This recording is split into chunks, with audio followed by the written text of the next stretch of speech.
So in talking about teams and trust and women's careers, this is something that you and Andy have talked about on the show, but talk to me a little bit about Simona Halep. She just announced her retirement. How are you feeling about that? I feel sad in a sense, right? That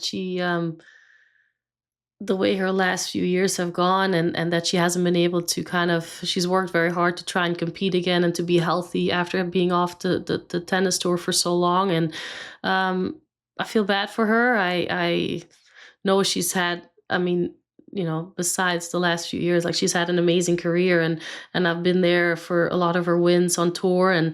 Um, and to see where she came from having those Grand Slam finals where she lost to, sometimes maybe losing a little bit of hope or belief that she could do it, to then be able to win her first Grand Slam, a little bit similar like Madison, but then to be able to do it and win, at the French and win at Wimbledon. I think it was an incredible achievement. She's had an incredible career, hard worker, disciplined, great girl, very humble.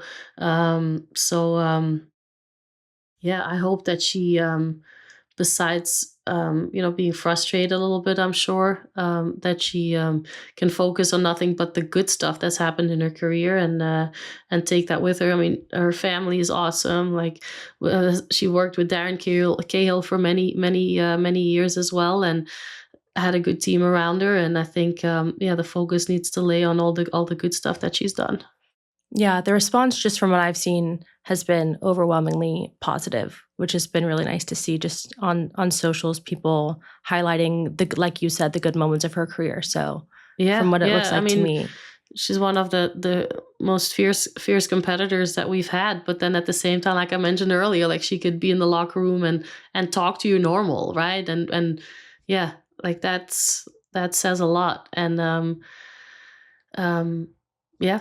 I mean, it's sad to see that she has to end it on a way that, where she probably would have tried to maybe have one more really good tournament or something. But I'm sure, when you've tried for so long, after a while, you're like, okay, like I gotta, whatever it is, read the signs. I gotta just I've tried long enough now, and this is it. And you feel it very strongly when it's time to step away. And I'm excited to see. I'm sure she'll play some Legends events, or at least I hope so, so yeah, that we get to play yeah. some, whatever, Wimbledon Legends doubles matches or something. That'll be fun to have her back, and actually do, like, have some dinners together, and a party here and there that the Legends Yeah. events put on. So um, those are the nice things about when you get to retire. I didn't know that when you're retired that there's this whole kind of life afterwards on the tennis tour, where you get to know everybody even better than when you were competing against each other. And that's so fun now, is to be able to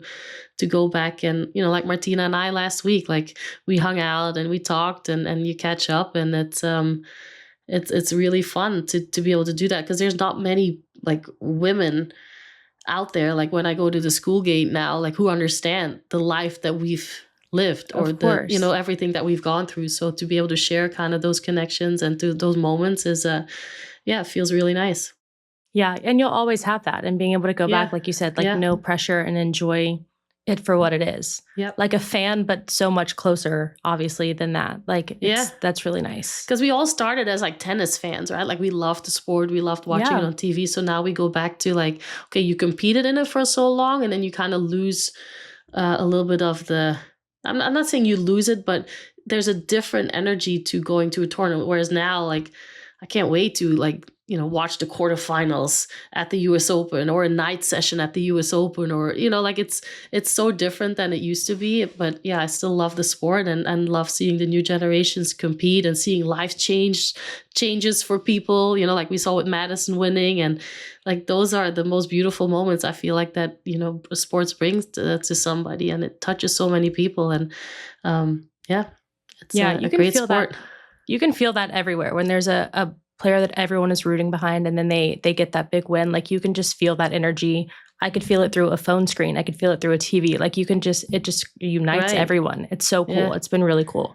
Yeah, it is. It is. And it will be fun to see Madison compete in Indian Wells, like when she gets to play in her home country and or play at the US Open this year. Like those are like when I spoke to her, I told her like, listen, this is not what you do it for, but it makes you kind of relive that for her the Australian Open win, but like wherever she goes now, like she will be announced as like a Grand Slam champion, like when you walk out on court, or like, you know, like, or when she goes back to Australia, like it's like the defending champion. And it's, yeah, to a lot of people it can be overwhelming, but it's also like, yeah, I felt very honored and proud to be able to have that with me. And so I'm excited for her to experience that. And yeah, so it's fun. It's a lot of hard work and discipline, but when you get to have those kind of moments, and it makes it all worthwhile. Kim, I could keep going. I'm honestly an endless well of dumb tennis questions. So thank you so much for coming on to answer them. I know the fans had a ton as well. Maybe we do this again sometime. Yeah, I would love to. I think I don't know that producer Mike would love if we put this all into one episode. But thank you so much. Hopefully we are able to do it again. Let us know in the comments what you guys think. Drop a like, a follow, a subscribe. Follow us on socials. I will be there. I live there. And so, yeah, thank you guys so much for this. Kim, thank you. I can't thank you enough. No, you're welcome. I can't wait for the next one. Okay, well, I guess we'll go to break. This has been Served without Andy Roddick.